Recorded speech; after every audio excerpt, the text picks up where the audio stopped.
What's up boys and girls, how you doing? Courtney-Jai here. I hope you're having a good day, and for everyone who's new, welcome to my channel. I hope you like the content, I hope you subscribe to the content, and I hope to see you in the future. For everyone who's been here for a while, I appreciate you being here. Sorry for my infrequencies. I have been super busy with work.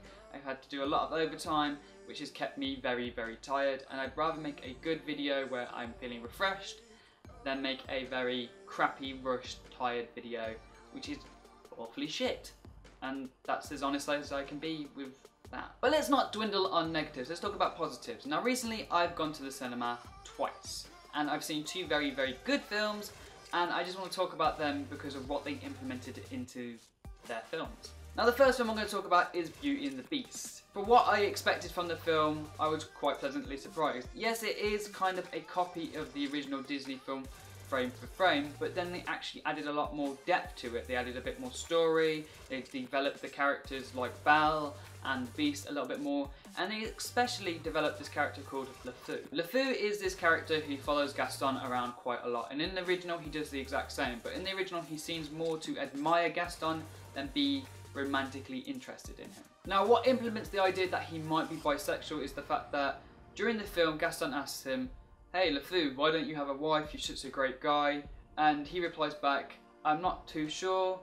They say I'm too clingy," which means that he does have some attraction to women. Unfortunately, this has just led to rejection. But then during the film, he seems to have quite a lot of interest in Gaston, more as a romantic element rather than as a brother or a companion. He actually gets quite envious of people liking Gaston, and he likes to put people in the place when he knows that they can't touch him because somehow he belongs to him. But later this idea is even more solidified as there is a big ballroom dance and there is a man dressed in drag, and Lefou is dancing with a woman and he seems quite awkward and nervous around her, but then as soon as he gets thrown to this man dressed up as a woman, he seems a lot more comfortable, which opens up a lot more spectrum of ideas of what Lefou is attracted to and what he is comfortable with.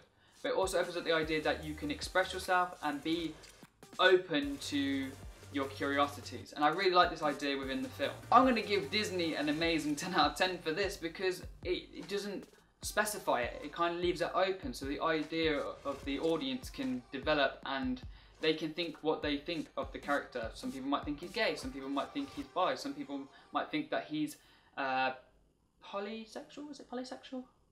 When you're attracted to more than just bisexuals and gays, you might be attracted to someone who is transgender or so on and so on. There's so much things to cover, I would be here all day to go through all the sexuality. So I'm just going to say he might be attracted to more things than just one in the LGBT, and I really like this idea because it's something that children can ask their parents without it being awkward. They can just say, "Well, he's this way, honey, that's the way he is," and hopefully that will help children to develop and be more understanding towards others, or even develop themselves into knowing who they really are and being confident with who they are at a young age. Now the second film I want to talk about is Power Rangers. Now I love Power Rangers, I love the original Power Rangers, and I was actually quite disheartened to learn a horrible fact about it. The Blue Ranger in the original one was bullied quite severely for being gay, he even felt like killing himself.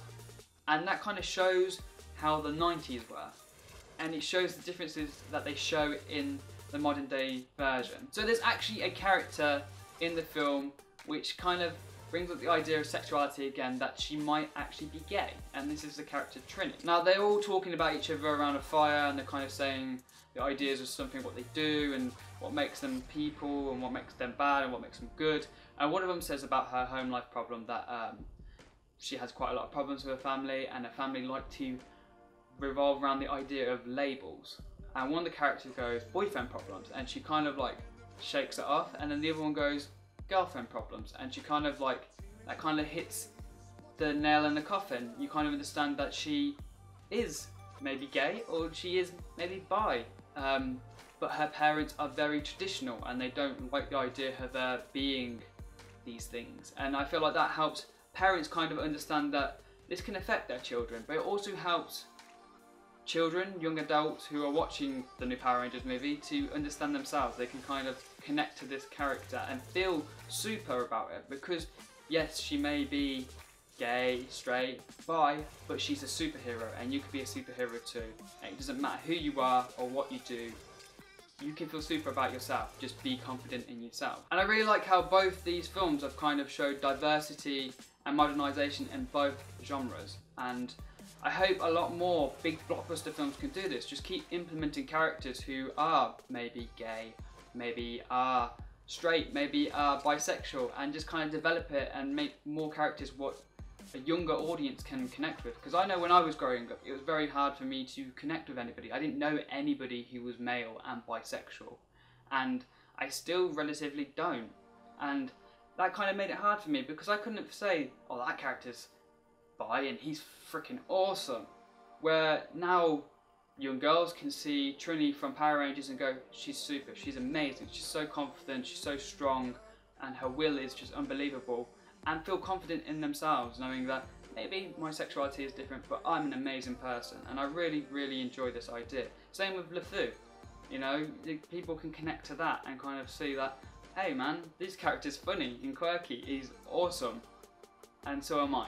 But that's just my opinion. What are your guys' opinions? I feel like it's an excellent idea how they've implemented it and how they've put it on the screen and how they've left it open for people to determine what they feel about it. I feel that's excellent for younger audiences, I feel that's excellent for older audiences, and it kind of really shows how the times are changing and diversifying into something a lot better. But that's all I've got to say on this video. I would love to hear your comments below, and give this video a thumbs up if you like it, and maybe give it a share if you want to kind of spread the idea of sexuality within the modern era.